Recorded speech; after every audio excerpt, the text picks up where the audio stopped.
Mashabiki wangu, karibuni katika gumzo la mfumo mpya wa elimu kwa jina CBC, kwa urefu Competency Based Curriculum, ambayo hivi majuzi ulikuja kubadilishwa jina na kuitwa CBE, Competency Based Education.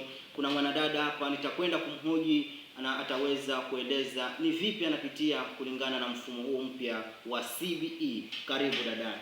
Habari yako? Nzuri. Jina lako unaitwa nani? Mimi naitwa Salma Mbato.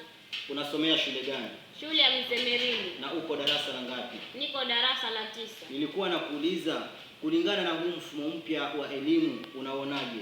Naona tu vizuri. Unaona vizuri kivipi? Weza kueleza kiundani uzuri wako unatokea wapi katika huu mfumo mpya wa elimu? Naona vizuri kwa sababu watu wengi wanagundua talanta zao kupitia mfumo wa CBC. So unaona vizuri kwa sababu watu wengi wanaweza kugundua talanta zao kupitia huu mfumo mpya. Ndiyo.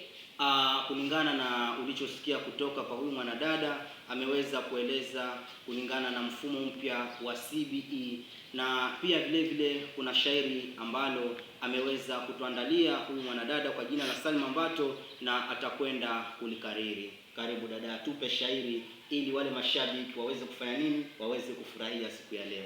Karibu dada.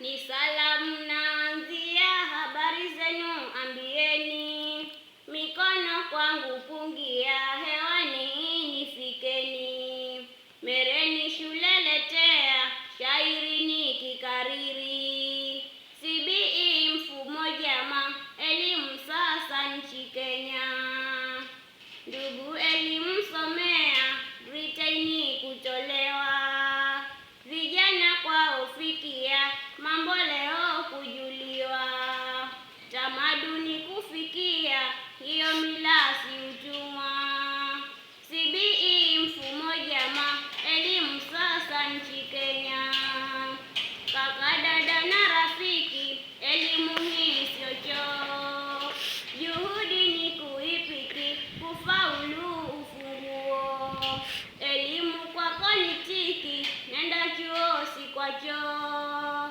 CBE mfumo jama, elimu sasa nchi Kenya, talanta za imarika, kwangu mimi nawambia, kabumbu imefikia, ticha Eliza oneshea, dijitali saulika, lengo siku afikia, CBE mfumo jama, elimu sasa nchi Kenya, magonjwa yakikusibu, kimbilia hospitali, elezea si aibu, kuwa kwanza sio pili, daktari anatibu, Mungu kwake sitapeli, CBE mfumo jama, elimu sasa nchi Kenya.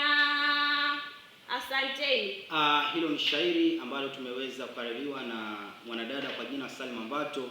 Mtunzi wa shairi hili anaitwa Abdallah Masha Nyamawi, ambaye sasa ameweza kusafiri kuelekea Malindi, Kenya, na tutakuwa naye hivi karibuni. Natumai mmeweza kufurahia.